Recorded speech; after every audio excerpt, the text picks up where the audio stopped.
ప్రభుత్వ ప్రణాళికలను పరిశీలించుకుంటూ పరిష్కారం కోసం సూచనలు చేస్తూ ఈనాడు పాలమూరు రంగారెడ్డి ఎత్తిపోతల పథకంలో తీవ్రంగా నష్టపోయి కష్టాలు ఎదుర్కొంటున్న నా పాలమూరు సోదర సోదరీమణులను కలవడానికి విచ్చేసి ఈ సందర్భంగా మీ అభిమాన నాయకుడు జడ్చర్ల శాసనసభ్యులు యువమిత్రుడు జనంపల్లి అనిరుద్ధ్ రెడ్డి పెద్ద ఎత్తున కార్యక్రమాన్ని ఏర్పాటు చేసి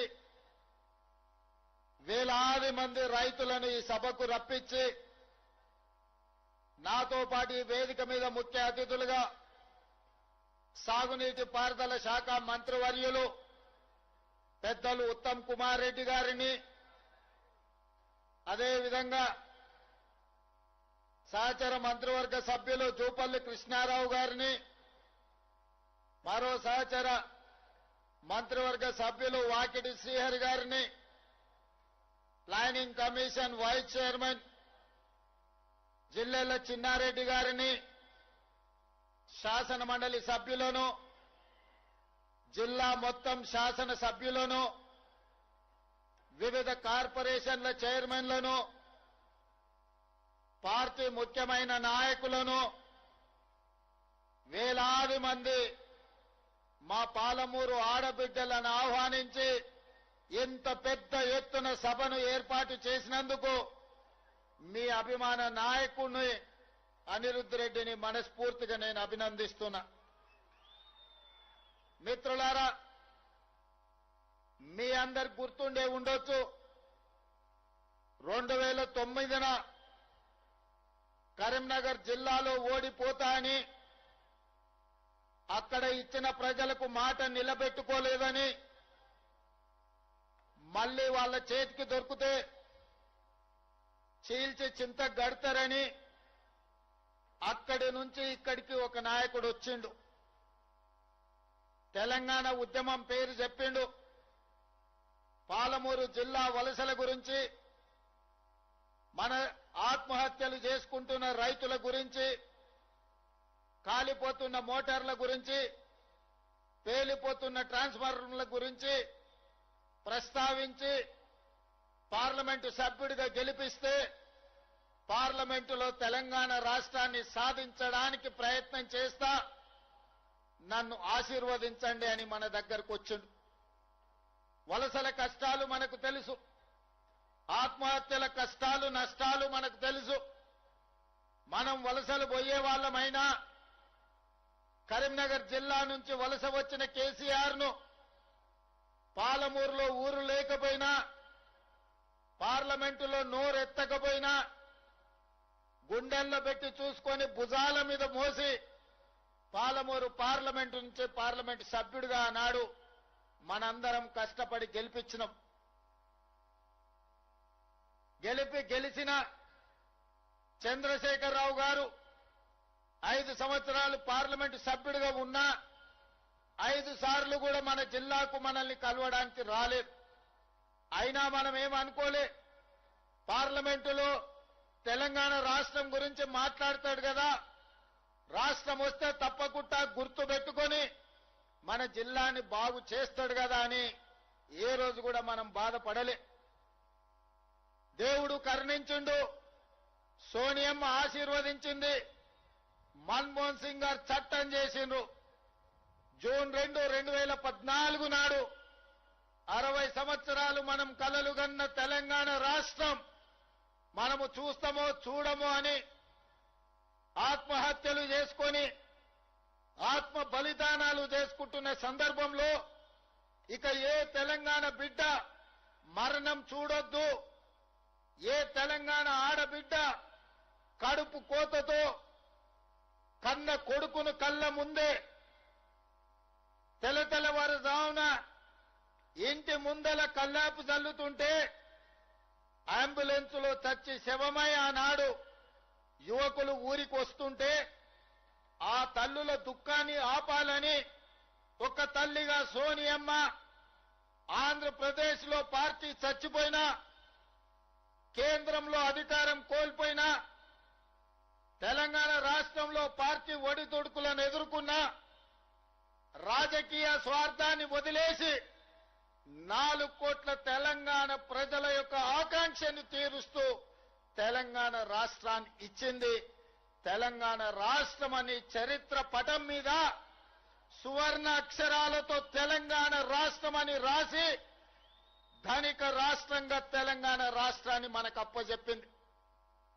ధనిక రాష్ట్రంగా ఉన్న తెలంగాణ రాష్ట్రానికి తెలంగాణ ప్రజలు మేకవన్న పులిని చంద్రశేఖరరావును గుర్తించక గొర్రె కషాయాన్ని నమ్మినట్టుగా ఒక్కసారి కాదు 2 సార్లు తెలంగాణ రాష్ట్రానికి ముఖ్యమంత్రిగా చేసిన 10 ఏళ్లు 8 లక్షల కోట్ల రూపాయలు చేతికిస్తే పాలమూరు జిల్లాలో ఉన్న ఏ ఒక్క ప్రాజెక్టును కూడా ఆనాడు పండిత్ జవహర్లాల్ నెహ్రూ గారు మొదలుపెట్టిన ప్రాజెక్టు నుంచి మొదలు పెడితే జలయజ్ఞంలో డాక్టర్ వైఎస్ రాజశేఖర రెడ్డి ప్రారంభించిన ప్రాజెక్టుల వరకు ఏ ఒక్క ప్రాజెక్టును కూడా పూర్తి చేయలే.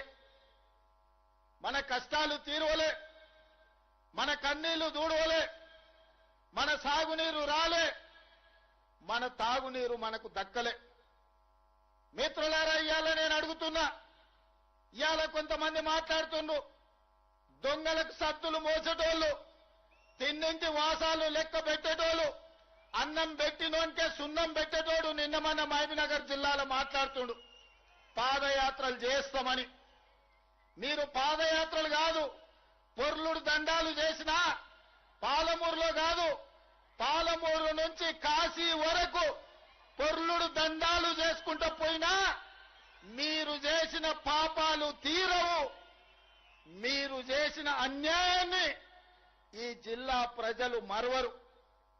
నేను ఇవాళ ఈ వేదిక మీద నుంచి చంద్రశేఖరరావు గారిని సూటిగా నేను అడుగుతున్నా, ఆనాడు ప్రారంభించిన జూరాల మేమే పూర్తి చేసినాం. ఆనాడు మొదలైన భీమా కావచ్చు, నెట్టంపాడు కావచ్చు, కోయిల్ సాగర్ కావచ్చు, కల్వకుర్తి ఎత్తిపోతల పథకం కావచ్చు, పాలమూరు రంగారెడ్డి ఎత్తిపోతల పథకం కావచ్చు, ఆనాడే మంజూరైన మక్తల్ నారాయణపేట కొరంగల్ ఎత్తిపోతల పథకం కావచ్చు, అది చిన్నది కావచ్చు పెద్దది కావచ్చు, ఏ ప్రాజెక్ట్ అయినా నువ్వు పూర్తి చేసినవా? ఎన్నడైనా మా రైతుల దగ్గరకు వచ్చి కూర్చొని మాట్లాడినవా?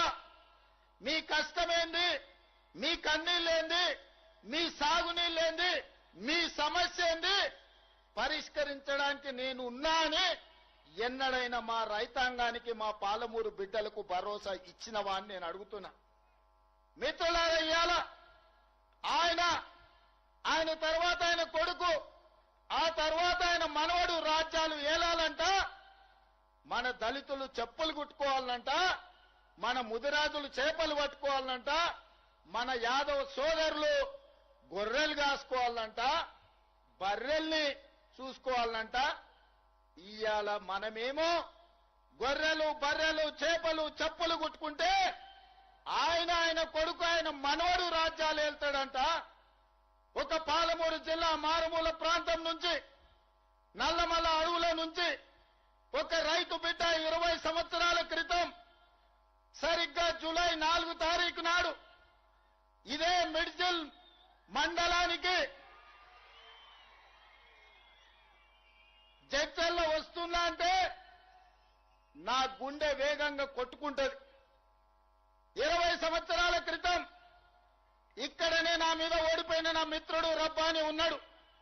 ఆనాడు రబ్బానీ మిడ్జిల్ నుంచి గెలిస్తే జిల్లా పరిషత్ చైర్మన్ చేస్తాను డాక్టర్ వైఎస్ రాజశేఖర రెడ్డి చెప్పిండు. కానీ మిడ్జిల్ మిత్రులు ఒక యువకుడు వ్యవసాయ కుటుంబం నుంచి వచ్చిండు, మా జిల్లాకి ఏమైనా చేస్తాడేమో అని ఆనాడు కప్పు శాసన గుర్తు మీద ఓటేసి జూలై 4, 2006 నాడు ఒక చిన్న మొక్క నాటిండ్రు. ఆ చిన్న మొక్క 2026 జూన్ నెలకి 20 సంవత్సరాలలో జడ్పీటీసీ నుంచి ఎమ్మెల్సీగా, ఎమ్మెల్యేగా, ఎంపీగా, కాంగ్రెస్ పార్టీ అధ్యక్షుడిగా, తెలంగాణకు ముఖ్యమంత్రిగా మీ బిడ్డ వృక్షమై నిలబడ్డాడు. మీ బిడ్డ పాలమూరులో ఉన్న మర్రి చెట్టు ఎంతమందికి నీడనిస్తుందో ఈనాడు మీరు ఆశీర్వదించి ఆనాడు మీరు అభిమానించి గుండెల్లో పెట్టుకొని భుజాల మీద మోసిన జడ్పీటీసీ ఈనాడు తెలంగాణ రాష్ట్రానికి ముఖ్యమంత్రి అయి మీ ముందల నిలబడ్డాడు. ఇదా గొప్పతనం. పార్లమెంటులో గెలిపిస్తే పారిపోయి గజ్వేల్లో ముఖ్యమంత్రి అయి గోదావరి జలాల కోసం 3 ఏళ్లలో 1,00,000 కోట్లు ఖర్చు పెట్టి కాళేశ్వరం కడితే కూలేశ్వరం అయి కూలిపోయింది. ఆయన పాలమూరు ద్రోహి, మీ బిడ్డ పాలమూరు అభివృద్ధి చేసిండా లేదా ఒక్కసారి ఆలోచన చేయండి. ఇవాళ మిత్రులారా, ఆనాడు మనం చేసిన సాయానికి తెలంగాణ ప్రజలకు కష్టాలలో ఉన్నప్పుడు ఎండకెవరైనా వస్తే తాగడానికి మంచినీళ్ళు ఇచ్చిన గుర్తు పెట్టుకుంటాం. మళ్ళా గుర్తు పెట్టుకొని తిరిగి సాయం చేయాలనుకుంటాం. చేతనైన సాయం చేస్తాం. ఆనాడు రాజకీయంగా చావు బతుకుల మధ్యలో ఉన్న చంద్రశేఖర్ రావును మన జిల్లా నుంచి పార్లమెంటు పంపిస్తే 10 ఏళ్లు సంవత్సరానికి 5,000 కోట్ల రూపాయలు ఖర్చు పెట్టినా తెలంగాణలో 30 లక్షల ఎకరాలకు నీళ్లు వచ్చేటి. ఆనాడున్న 10 లక్షల ఎకరాలే ఈనాడు సాగునీరు అందుతున్నాయి తప్ప 26 లక్షలకు అందించాల్సిన నీళ్లు ఈ రోజు ఏ ఒక్క ప్రాజెక్టు పూర్తి చెయ్యలే. ఇవాళ అంటున్నారు మేము వస్తాం, మేము నడుస్తామని. మీరు వచ్చినా, మీరు నడిచినా, మీరు పొర్లినా తెలంగాణ ప్రజలు, ముఖ్యంగా మా అక్కలు, మా ఆడబిడ్డలు సాయంత్రం పూట జొన్న రొట్టెలు చేస్తారు. మహబూబ్నగర్లో ఉత్తమన్న సలాకి కాల్చి వాత పెడతారు టీఆర్ఎస్ వాళ్ళకు. ఒక ఆయన పంచగట్టుకొని నేను వైఎస్ఆర్ అంటాడు. నేను ఇవాళ చెప్పదలుచుకున్నా, లాల్ చేసుకున్నాడు లాల్ బహదూర్ శాస్త్రి కాదు, గడ్డం పెంచుకున్నాడు భగత్ సింగ్ గాడు, పంచగట్టుకున్నాడు వైఎస్ఆర్ గాడు. ఇట్లనే పంచగట్టుకొని ఊర్లలోకి వస్తే పంచలో తొండలిడ్చి కొడతారు మా ఉద్దండాపూర్ వాళ్ళు. వచ్చి ఉద్దండాపూర్లో పాదయాత్ర చేతురా. మా తండాలలో మా లంబాడి సోదరులు ఆనాడు పంచగుట్ట పోలీస్ స్టేషన్ లో ఏ రైతుల్లో అయితే పెట్టిర్రో గా తండా నుంచి మీరు పాదయాత్ర మొదలు పెట్టుర్రి. మా లంబాడ సోదరులు మీ పంచలలో తొండలు ఇడవకపోతే నేను చూస్తా. 10 ఏళ్లు 8 లక్షల కోట్లు. మీడియా మిత్రులారా, కేవలం సాగునీటి ప్రాజెక్టులకు 1,81,000 కోట్ల రూపాయలు చంద్రశేఖరరావు ఖర్చు పెట్టిండు. గా ఉద్దండాపూర్ మునిగిపోయేటోళ్ళకి 800 కోట్లు ఇయ్యలే. వాళ్ళని పోలీస్ స్టేషన్లలో పెట్టి కొట్టించింది. అదే మనోడై ఉంటే, పాలమూరు బిడ్డ ఉంటే కొట్టించుండేటోడా, జైళ్లలో పెట్టించుండేటోడా? ఆడెక్కడోడే కాబట్టి, ఎవరో కాబట్టి, మన మీద అభిమానం లేక, మన మీద కక్షతోని అహంకారంతో ఇవాళ మనల్ని అందరినీ కేసులలో పెట్టిరు. పెద్దలు చెప్పారు మట్టికి పోయినా మనోడే పోవాలని, ఎట్టికి పోయినా ఇంటోడే పోవాలని.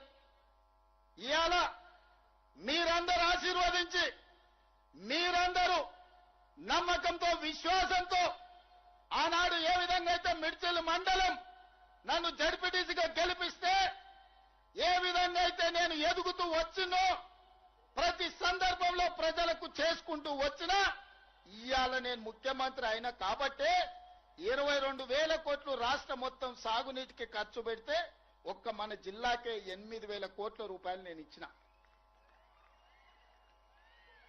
మా ఎమ్మెల్యేల అసెంబ్లీలో అన్న అన్ని పాలమూరికే తీసుకుపోతావా, మా సంగతి ఏందని అడిగారు. మీరు కూడా చూసారు.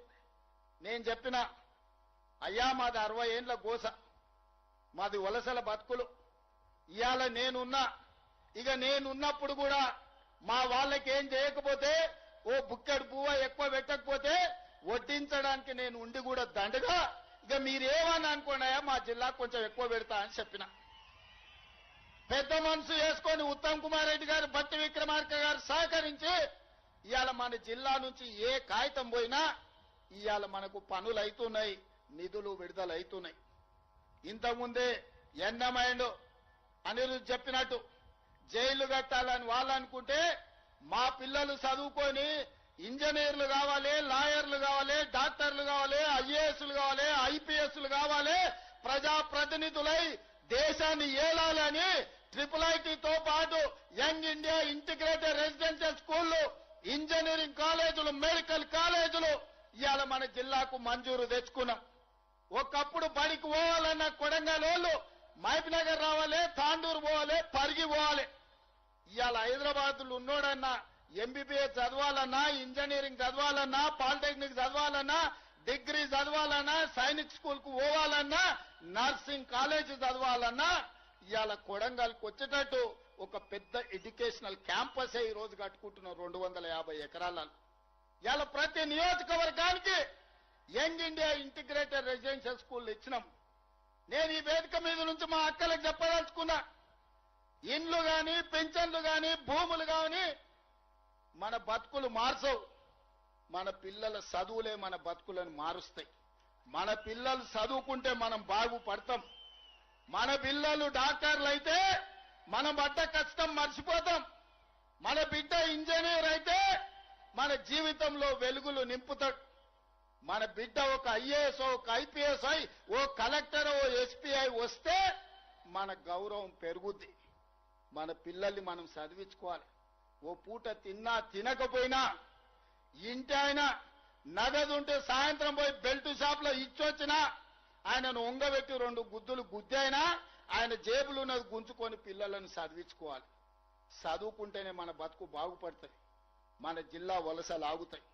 చదువేందో, చదువు విలువేందో, చదువుకుంటే మన బతుకులు ఎట్లా బాగుపడతాయో చూసినోళ్ళు. ఇవాళ ప్రభుత్వ పాఠశాలలనే చదువుకున్న మేము ముఖ్యమంత్రి స్థాయికి ఎదిగినామంటే చదువుకోవడం వల్లనే ఈ స్థాయి వచ్చింది. చదువు అనేది అత్యంత కీలకం.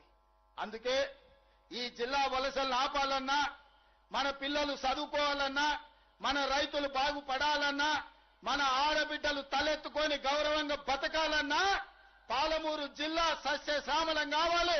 ప్రతి ఎకరాకు నీళ్లు ఇవ్వాలి, ప్రతి ఊర్లో బడి ఉండాలి. నేను ఇవాళ ఒక్క మాట చెప్పదలుచుకున్నా, ఆత్మ గౌరవంతో బతకాలంటే ఇందిరమ్మ ఇల్లు ఉండాలి. ఇవాళ మన జిల్లాలో హనుమాన్ల గుడి లేని తండా ఉండొచ్చు, గూడెం ఉండొచ్చు, గ్రామం ఉండొచ్చు.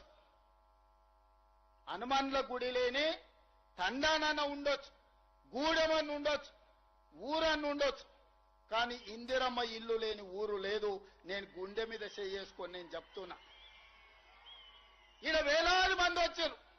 నేను సూటిగా బీఆర్ఎస్ కి సవాలు విసురుతున్నా. ఏ ఊర్లో నువ్వు డబుల్ బెడ్రూమ్ ఇల్లు కట్టినవో బిడ్డ గానే నువ్వు ఓటు అడగాలి. ఏ ఊర్లో నేను ఇందిరమ్మ ఇల్లు కట్టినో గా ఊర్లో నేను ఓట్లు అడుగుతా.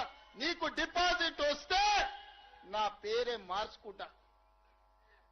మీద బతుక డబుల్ బెడ్రూమ్ ఇల్లు ఇస్తామని, దళితులకు 3 ఎకరాల భూమి ఇస్తామని, కేజీ టు పీజీ ఉచిత విద్య ఇస్తాని, ఉద్దర్నాపూర్ లో మునిగినోళ్లకు ప్రభుత్వ ఉద్యోగం ఇస్తాని నోరు తెలిస్తే అబద్ధాలు చెప్పి ఇవాళ మేము పనిచేస్తుంటే కాళ్ళ కట్టబెట్టి అడ్డం పడి మా పాలమూరు అభివృద్ధిని అడ్డుకుంటావా? మా పాలమూరు బిడ్డలు మంచోళ్లే. మట్టి పని, తట్ట పని, పార పని, పలుగు పని అన్ని పనులు చేస్తాం. అడ్డం వస్తే నీ పని కూడా చేస్తాం. మేం తవ్విన గోతుల్నే మట్టి తీసుడే కాదు బిడ్డ, పండబెట్టి మట్టి కప్పేది కూడా మా బిడ్డలకు తెలుసు. నువ్వు అనుకుంటున్నావేమో ఈ జిల్లా ప్రజల అమాయకులు 2009లో మోసం చేసినట్టే మళ్ళోసారి మోసం చేద్దాం అనుకున్నావని నిన్ను మొలక కూడెత్తనీయం బిడ్డ. ఈ జిల్లాల ఈ వేలాది మంది సాక్షిగా పాలమూరు బిడ్డగా చంద్రశేఖరరావు రాసి పెట్టుకొని ఈ డైరీలో పాలమూరు జిల్లాలని జెండాను ఎగరనీయం, గద్దెలు దిగాలే, దిమ్మెలు గూలాలే. ఈ పాలమూరు గడ్డ మీద నీ గుర్తు అనేది ఇక మర్చిపో. నీ గుర్తు, నీ ఎమ్మెల్యే అనేది గతమే. భవిష్యత్తులో ఒక్కరిని కూడా గెలవనియను. ఇవాళ ఈ బిడ్డలకు అన్ని కష్టాలు తీరవడానికి ఈ వేదిక మీద ఉన్న మేమందరం ఉన్నాం. నేను అడుగుతున్నా మా అక్కల్ని, అక్క ఇలా రేషన్ కార్డు అంటే ఒక్క నా కొడుకన్నా వలికిండా? ఇల్లు అడిగితే ఎవడన్నా కనిపించిండా? సన్న బియ్యం ఎప్పుడన్నా ఇచ్చిర్రా? ఉచిత కరెంట్ ఎప్పుడన్నా ఇచ్చిర్రా? ఇంటికి బస్సులలో ఆడబిడ్డలు పోతే ఎప్పుడన్నా వాడు ఉచితంగా ఓ పండుగ పూట నాడు అమ్మగారింటికో లేకపోతే అమ్మవారి దర్శనానికన్నా అన్నారా? జోగులాంబ దర్శనానికి పోతే ఎప్పుడైనా బస్సులో ఉచితంగా పోయినరా? కురుమూర్తి జాతరకి ఎప్పుడైనా పోయినరా? మిడ్చిల్లో ఉన్న హనుమాన్ల దేవాలయానికి ఏమైనా ఊరుకోండి, హనుమాన్ల గుడికి పోతే ఎప్పుడైనా ఉచితంగా పోయినరా? మరి ఇవాళ నేను అడుగుతున్నా, రేవంత్ రెడ్డి నువ్వు ముఖ్యమంత్రి ఏం చేసినావని.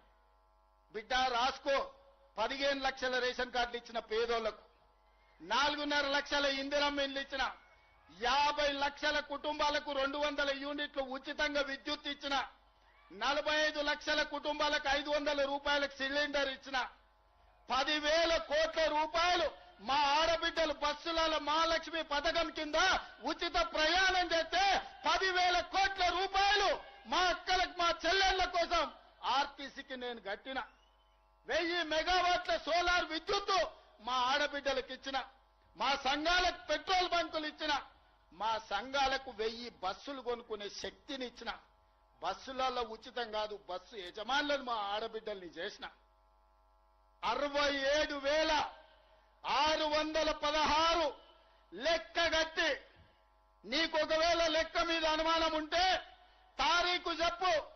ఎల్బీ స్టేడియంలో అసెంబ్లీ ఎదురుగా 67,616 ప్రభుత్వ ఉద్యోగ నియామకాలు చేపట్టి తెలంగాణ నిరుద్యోగ యువకులకు ప్రభుత్వ ఉద్యోగాలు ఇచ్చిన, 25,35,000 రైతులకు 20,616 కోట్ల రూపాయల రైతు రుణమాఫీ చేసిన, రైతు భరోసా కింద 27,000 కోట్ల రూపాయలు రైతుల ఖాతాలో వేసిన, 500 రూపాయల బోనస్ సన్న ఓట్లు పండించిన వాళ్ళకు ఉత్తమ్ కుమార్ రెడ్డి గారు ఇచ్చారు. వ్యవసాయానికే 1,56,000 కోట్ల రూపాయలు ఈ 30 నెలల ఖర్చు పెట్టిన. ఇట్లా నేను చెప్పుకుంటా పోతే, చెప్తే రామాయణం రాస్తే భారతం అంత అయితే ఈ 30 నెలల నేను చేసింది. నీ 10 ఏళ్ల పాలన, నా 30 నెలల పాలన, 2.5 ఏళ్ల పాలన ఎప్పుడు చర్చ చేద్దామో చెప్పు. రా అసెంబ్లీకి. నువ్వు శాతనైతే, నీకు పౌరుషం ఉంటే, నీ పేరు చంద్రశేఖరరావు అయితే అసెంబ్లీకి రా. నీ 10 ఏళ్ల పాలన మీద, నా 2.5 ఏళ్ల పరిపాలన మీద చర్చ చేద్దాం. ఓవేళ చర్చలో ఓడితే అక్కడికక్కడ నేను క్షమాపణ చెప్తా. లేకపోతే నోరు మూసుకొని గా ఫామ్ హౌస్ లో బోర్ల బొక్కల వండుకొని, నిన్ను అడిగినోళ్ళు లేదు, నిన్ను పట్టించుకునేవాళ్ళు లేదు. తాడు బొంగరం లేని వాళ్ళని ఇద్దరిని బిల్లారంగల్ని ఊరి మీద వదిలేడు. వాని మీద వీడు, వీని మీద వాడి, ఇద్దరికి నమ్మకం లేదు. ఈయన పొద్దుగాల ప్రెస్ పెడితే ఆయన సాయంత్రం ట్విట్టర్లో పెడతాడు. ఈయన సాయంత్రం అది పెడితే ఇంకొక ఆయన గుడికాను బడికాను ఫోటో దిగుతాడు. మీకే పొంతం లేదు. మీరు మా గురించి మాట్లాడేది. ఇవాళ ఆయన ఉత్తమానికి ఒక లెటర్ రాసిండు. ఆ లెటర్ చదివితే నాకు నవ్వాలనో ఏడవాలనో కావాలి. 10 ఏళ్లు ఏడ్చినావు కాబట్టి ఆ కాళేశ్వరం కూలిపోయి ఈరోజు 1,00,000 కోట్లు గోదావరిలో గంచిపోయినాయి. మళ్ళా మాకు చదువు చెప్పనికి పోతుండు, సన్నాయి శుద్ధులు చెప్తుండు. నీ అంత సన్నాయితో చదువు చెప్పుకునే దరిద్రం మాకు దాపరించిందా అని నేను అడుగుతున్నా. అందుకే మిత్రులారా, ఇవాళ వేదిక మీద నుంచి అటు గోదావరి జలాలలో జరిగిన అన్యాయాన్ని మహారాష్ట్ర ముఖ్యమంత్రిని అడుగుతాం, కడుగుతాం, అవసరమైతే మెడలు వంచైనా గోదావరి జలాల మీద తుమ్మిడి ఎట్టి దగ్గర ప్రాణహిత చేవెళ్ల ప్రాజెక్టును కడతాం. ఖచ్చితంగా భారతీయ జనతా పార్టీ నాయకులు కూడా మీరు అనుకుంటున్నారేమో, తమాషా అనుకుంటున్నారేమో, మిమ్మల్ని ఆదిలాబాద్, మెదక్, అదే విధంగా నిజామాబాద్, కరీంనగర్ లో మీరు ఎంపీలుగా ఉంటాం అనుకుంటున్నారేమో. గోదావరి జలాల మీద మహారాష్ట్ర ముఖ్యమంత్రి దాగుడు మూతలు ఆడుతుండు. చర్చలకు రమ్మంటే రాకుండా పారిపోతున్నాడు. ఎన్ని రోజులు పారిపోతారు? మిమ్మల్ని ఊరు నుంచే తరిమే రోజు వస్తుంది. మర్యాదగా మహారాష్ట్ర ముఖ్యమంత్రిని చర్చలకు పట్టుకురండి. గోదావరి జలాల మీద తుమ్మిడేటి దగ్గర ప్రాజెక్టు కట్టి 100 టీఎంసీల నీళ్లు తీసుకొచ్చి శ్రీపాద ఎల్లంపల్లిలో పోసి ఆదిలాబాద్, కరీంనగర్, నిజామాబాద్, మెదక్ వరకు రైతాంగ కష్టాలు తీర్వడానికి పక్క ప్రణాళికతో ముందుకు పోదాం. గోదావరి జలాల సమస్యను పరిష్కరించుకుందాం. ఇక కృష్ణానది జలాలు 60 ఏళ్ల నుంచి రావణ కాష్టం లాగా రగులుతుంది. 60 ఏళ్ల నుంచి రాయలసీమలతో కొట్లాడాలి, ఆంధ్రలతో కొట్లాడాలి, గుంటూరు గుడివాడతో కొట్లాడాలి. ఈ సమస్యకు శాశ్వత పరిష్కారం వద్దా? పరిష్కారం కావాలంటే చర్చలు చేయాలనా లేదా? ఇవాళ మనం మాట్లాడినప్పుడల్లా చంద్రశేఖరరావు దానికి అడ్డం పడతాడు, తిర్రి మాటలు మాట్లాడతాడు, ఎర్రి మాటలు మాట్లాడతాడు. అట్లెట్లా మాట్లాడతారంట. భగవంతోనైనా పక్క దేశంతోనైనా సమస్యలు ఉన్నప్పుడు చర్చలు చేయకుంటే ఎప్పుడైనా పరిష్కారం అయినాయా? ఆలి పంచాయతీ అయినా పాలి పంచాయతీ అయినా ఓ పెద్ద మనిషిని పెట్టుకొని పంచాయతీ తెంచుకుంటామా లేదా? రైతాంగ సోదరులారా మీరు ఆలోచన చెయ్యండి. ఇవాళ ఎక్కడైనా ఏ సమస్యకైనా చర్చలు లేకుండా పరిష్కారం జరుగుతాయా? పక్క రాష్ట్రంతో నేను చర్చలు చేస్తా అంటే నా మీద బురద జల్లాలనే ప్రయత్నం చేస్తున్నాడు. నువ్వు బురద జల్లినా తల కింది కాలు మీదకి చేసుకున్నా నువ్వు పోయి సీసల తలకాయ పెట్టి సచ్చినా పక్క రాష్ట్రంతో చర్చలు చేసి డిసెంబర్ లోపల పాలమూరు రంగారెడ్డి ఎత్తిపోతలకు 90 టీఎంసీలకు వాళ్ళ మీద ఒత్తిడి తెచ్చైనా కొట్లాడైనా ఆంధ్రప్రదేశ్ నుంచి ఎన్ఓసీ తీసుకొచ్చి పాలమూరు రంగారెడ్డి ఎత్తిపోతలకు 90 టీఎంసీల నీళ్లకు అనుమతి తీసుకొచ్చే బాధ్యత నాది. అదే విధంగా డిండి ప్రాజెక్టుకు 20 నుంచి 30 టీఎంసీలకు నీళ్లకు అనుమతి తెచ్చే బాధ్యత నాది.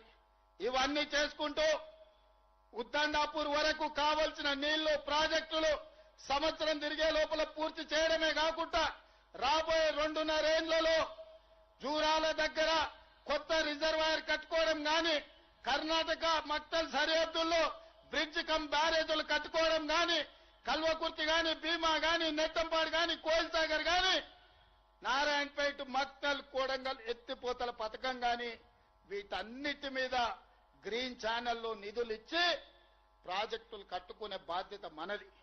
మిత్రులారా అప్రమత్తంగా ఉండండి.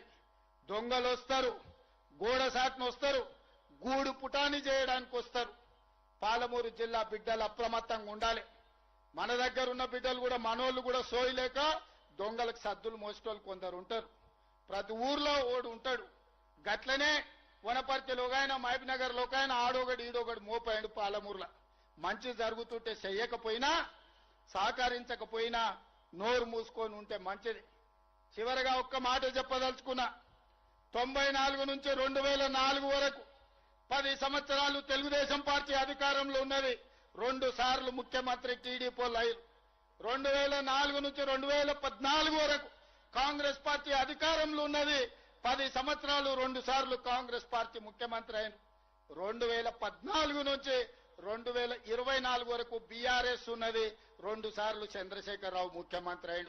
నేను ఇవాళ ఈ పాలమూరు గడ్డ మీద నుంచి జడ్చర్ల పట్టణం నుంచి నేను చెప్పదలుచుకున్నా. 2024 నుంచి 2034 వరకు కాంగ్రెస్ పార్టీ 10 ఏళ్లు 2 సార్లు ముఖ్యమంత్రిగా ఉంటాం. ఇదే నా సవాల్ చంద్రశేఖరరావు. శాతనైతే రా చూసుకుందాం. 2029 ఎన్నికల్లో నీ సంగతి తేలుస్తా. రెండోసారి కాంగ్రెస్ పార్టీని అధికారంలోకి తీసుకొస్తాం. ఈ వెనుకబడ్డ పాలమూరు జిల్లాను దేశానికే ఆదర్శమైన జిల్లాగా అభివృద్ధి చేసే బాధ్యత నేను తీసుకుంటా. జిల్లా ప్రజలారా మీరిచ్చిన ఆశీర్వాదం, మీరిచ్చిన ధైర్యం ఎవరితోనైనా కొట్లాడతా. గల్లీలో ఉన్న కేడీ అయినా, ఢిల్లీలో ఉన్న మోడీ అయినా మీరు అండగా నిలబడి మీరు ఇచ్చిన గుండె ధైర్యంతో ఎవరితోనైనా కొట్లాడతా. పాలమూరు జిల్లాను అభివృద్ధి చేసే బాధ్యత నేను స్వీకరిస్తాను తెలియజేస్తూ మీ అందరి దగ్గర సెలవు తీసుకుంటున్నా. నేను ఒక స్లోగన్ ఇస్తా, మీరందరు దాన్ని కోరస్ ఇవ్వాలి. నేను ఔరేక్ బార్ అంటే మీరు కాంగ్రెస్ సర్కార్ అనాలి. సిద్ధమేనా? సిద్ధమేనా? సిద్ధమేనా? సిద్ధం అన్నోళ్ళందరూ చేయి పైకెత్తండి. ఔరేక్ బార్. ఔరేక్ బార్ అంటే కాంగ్రెస్ సర్కార్ అని గట్టిగా అనాలి. ఔరేక్ బార్.